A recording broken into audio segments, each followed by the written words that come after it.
115, all to the winner by unanimous decision. And new light heavyweight. Oh shit! From Philadelphia, Pennsylvania. The legend lives on, Bernard. Wow. The executioner. Damn. Hopkins. Wow. Damn. He did it.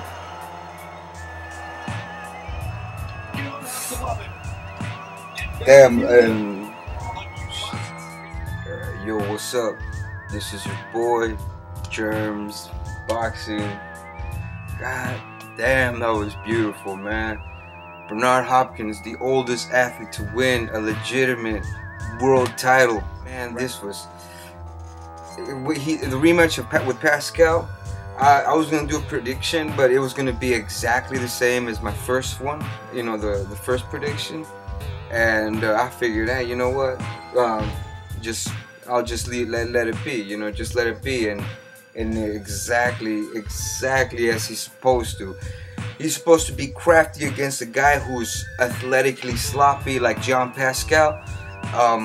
Bernard Hopkins, he brought his A game. He said, you know what, I'm gonna turn into the Bernard Hopkins that was in there with Tito Trinidad, a much bigger version of Bernard Hopkins. And he was belting him, like he was circling around John Pascal. Boom, was smacking overhand rights over and over. Boom, because Jean Pascal, he's used to just rushing in and out with the flurries, you know, with the left hook, right hook, like Dempsey, you know what I'm saying? But Hopkins was so beautifully slick. He would land an overhand right, duck under that flurry, duck under all that shit, boom, boom, boom, stick his tongue out, boom, bam, another overhand right. Man, he was having a field day, Hopkins was, man. And you know, Jean Pascal, I knew he was gonna lose, and right when I saw they're walking, no, seriously, I study people psychologically, and I could tell when somebody's gonna lose when they're doing the walk. You know what I mean? Sometimes I'm like, damn, I shouldn't have made that prediction. I feel like it's gonna be, you know, you could tell by somebody's, you know, you could tell. Bernard Hopkins was going in like a lion, like a tiger. He knew what he had to do. Jean Pascal wasn't so happy. As a matter of fact, he kind of froze, and I think they kind of messed up on the music when he was coming out, so that kind of messed him up even more. You know, it's a psychological thing. Bernard Hopkins doing the push-ups on the floor. Hopkins knocked him down twice. Okay, there might have been slips, but a punch landed. Okay, I can say they were slips because when they did the overhead shot, you have high definition. I don't have high definition, but you could tell there was water on the floor. Oh, baby woke up. There was water on the floor, and you could tell it was shiny and slippery and slick. There she is. You could tell it was slimy, slickery, and slick. So when he started, Hopkins kicked it up, especially in the whole entertainment department, you know, and the whole. You know, I always thought the same thing, you know, maybe he's playing it safe because at the end of the day he's gonna probably, like, you know, turn into a brawler, kind of like Juan Manuel Marquez does, you know what I'm saying? Kind of like how Juan Manuel Marquez does, and you save your last juice until the last drop, and he had mentioned that right before I had mentioned it myself, and it's damn, man, honestly, this is more than emotional in a lot of different ways, because I feel like I relate to Bernard Hopkins so many. Man, I've been following him since in the 90s, man. His story from the beginning. His story when he left prison, the Warren told him, you know what? I'll see you when you get back. And he's like, you know what? I'm not coming back.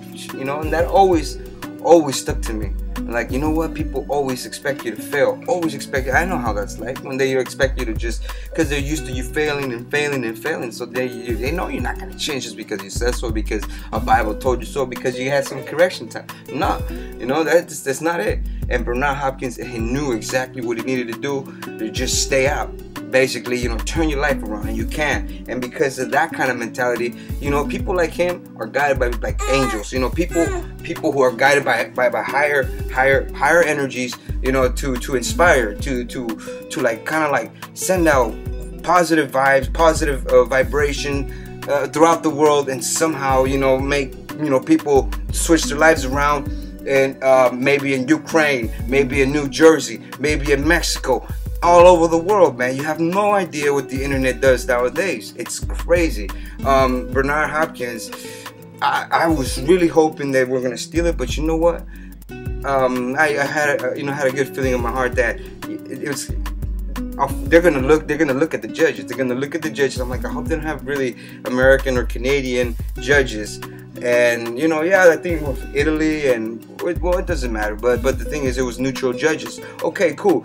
They were thinking ahead. All right, cool. This is gonna be beautiful, because you know what? They didn't want to crap all over the whole legacy thing. Think of Bernard. Holyfield, when he would have been the oldest man, you know, to get a heavyweight title, I think, you know, when he was fighting Valuev, and he actually beat Valuev. He outboxed Valuev, and I don't know why they gave the fight to that big old Shrek dude, you know what I'm saying?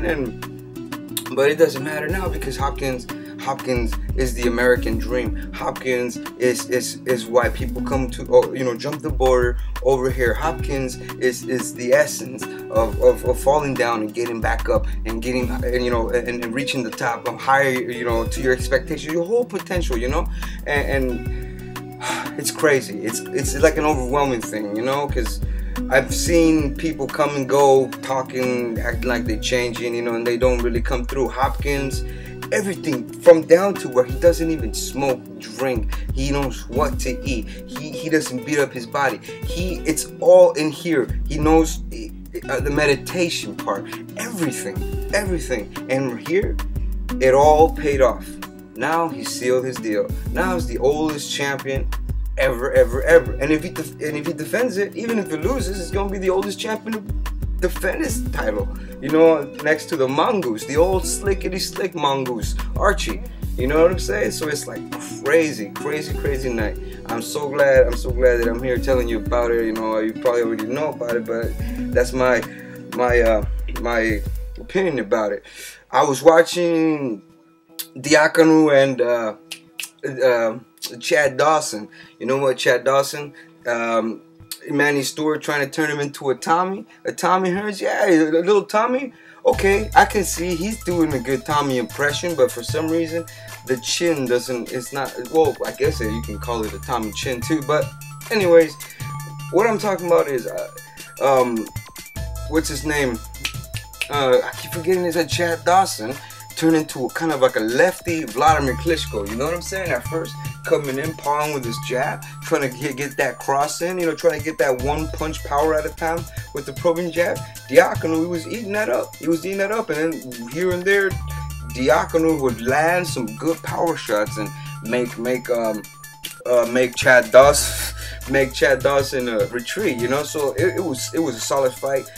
Dawson did enough to, you know, to kick his game up and to actually earn the right to fight Bernard Hopkins. The reason why I'm dropped down a little bit with depression, you dancing, is because, well, not depression, but my boxing depression, because I didn't even know that Roy Jones got knocked out the way he got knocked out. I don't even remember what the name. I can't even pronounce the name of the guy he got knocked out by. It's, man, I was going through my YouTube and it says Roy Jones knocked out dramatically, and you know, it was okay. I pushed play, and in the 10th round he's like fighting. Oh man, I forgot his name. It doesn't matter. Well, he's fighting this white dude, and he lands a good cross in the 10th round. He starts like getting a little cocky, but you can tell there's something not right, and then he pins Jones, lands a straight left and a right hand over that left, boom, catching Jones, like trying to rope a dope, but he was the dope, and his jaw almost got broke. And when he got that right hook, a left uppercut, and bam, bam, just killed him, crumbled him. Jones was already out on his feet, hanging over, bent over out, and freaking ate another uppercut, full-fledged, flush on the chin, unnecessary. Jones goes down. That's the end of Jones. That's too sad. And when I saw Jones's eyes, you know, last time, you see, there's a difference. When you get iced with one punch, okay, boom, you get ice cold. Oh wow, you know, you kind of change mentally. You know, you're more cautious. You know what I'm saying? You don't take as much risk, but you know that that people can get, you know, knock you out. But the way Jones got knocked out, it wasn't like Danny Gray, you know, where one cold punch. It wasn't like Glenn Johnson, another one right hand, and it wasn't like Tarver, one straight left. No, it wasn't like that. It was bam, bam, bam, devastation, and unnecessary devastation. Reminded me like David Tua and John Ruiz, round one. David Tua, Ruiz won.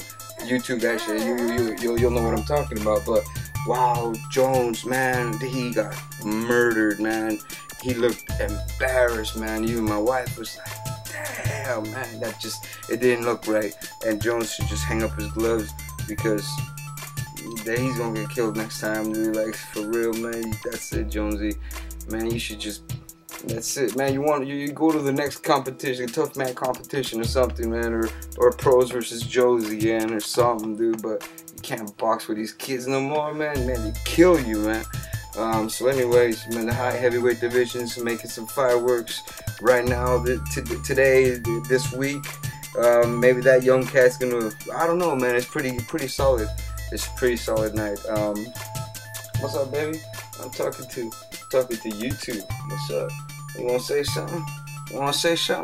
Oh yeah, whatever. Okay, so oh yeah, I wanted to talk about Ward and Abraham. Ward cuffed Abraham. I did a prediction, but like on a blog somewhere. I didn't have the video because I didn't have actual. I had some problems. I didn't have no connection to the internet, so I couldn't get that Ward versus Abraham video. But pretty much what I thought was gonna happen happened. You know, Abraham, when he's turtle shell doing the winky impression all day, all night, just blocking, and with a guy like, what's his name, he would just get butter. Woohoo! Yeah, exactly. Boom. You know, he get butterflied. He'll get combination. He get handcuffed. He'll handcuff Abraham and would have make him wear his earmuffs the whole way through. And yeah, pretty much that's what happened. And I mean, Abraham, when he swings, I don't know if you guys noticed this. When he swings, he puts his arms down and he swings with his chin up. I don't like that about Abraham. He did that with Eris and Miranda, and I'm like, dude, if he ever does that with somebody else, he's gonna get knocked out, you know, or he's gonna run into some shit. But you know, Ward did what he had to do. But anyways, great night. Bernard Hopkins, you are my damn idol. Always have been. Everybody, it's the underdog. I always go for you. And you know, even though sometimes I don't predict you to win all the time, when I do predict you to win, it's for a reason, because I know you got formula. And the formula here is that you know that it counts for everything. Every little jab you take, every time they almost hit you in the back of the head, I know what you're doing. You're buying some time because you know you're conditioned. You know the other person's not conditioned. You know you're just buying. So I know what you're doing. When the refs on the other side of you guys, you hit him with the hand on his balls. When you know the referee's not even. I know what you're doing, man. This is some old school stuff. You know why I know? Because I do those things sometimes too. Hey, you know what? When you're from the streets, man, you gotta do what you gotta do. Because you know what? Shit happens all the time. But you know, Bernard Hopkins did it smart, intelligently, intellectually. And you know, it's like a superhero from your neighborhood that just blows up, shines, comes back to your neighborhood, give you a boxing ring, go back, shine some more, come back and help the sick, go back, shine some more, go help the poor, go back, shine some more, and do some more greatness athletically by yourself. Hopkins is in a class of his own. He's in the league of his. There's not going to be another Hopkins no matter what, and that's that. And a lot of a few of his losses, are not losses to me, and I hold him really high. I hold him really high because he stands for what everybody, not what everybody should do, but he just stands for. He's the essence of no excuses. There's no excuses, no room for excuses. You gotta do. If you want something, you gotta get it. You know what I mean? No excuses for nothing. And that's Bernard Hopkins for you. Straight, raw, rugged. Once again, boxed out. PASCAL, I knew PASCAL wouldn't really get knocked out by him because he's pretty conditioned well. But man, he was eating those shits like M&M's. Tick, yeah. So anyways, this is JERMZ Boxing, Italia Boxing. So yeah, subscribe, man. Do what you gotta do when I load this up. And Yeah. Bada boom, bada bing. Say what's up, baby. Say what's up. Tell them what's up. Tell them. She just woke up. Alright, take care, man.